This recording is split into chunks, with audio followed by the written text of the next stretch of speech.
বিরুদ্ধে ইসরায়েল ও যুক্তরাষ্ট্রের চলমান যুদ্ধ দিনের পর দিন ভয়াবহ আকার ধারণ করছে, আর এই যুদ্ধে পাল্টা আক্রমণের শিকার হচ্ছে পুরো মধ্যপ্রাচ্য।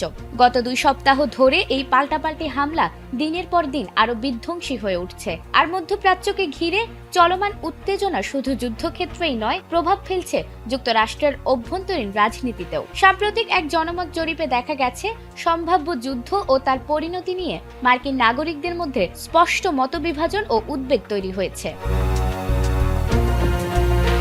মধ্যপ্রাচ্যে ইরানকে ঘিরে যুক্তরাষ্ট্র ও ইসরায়েলের সঙ্গে উত্তেজনা বাড়তে থাকায় যুদ্ধের সম্ভাবনা নিয়ে নতুন করে আলোচনায় এসেছে মার্কিন জনমত। সাম্প্রতিক এক জরিপে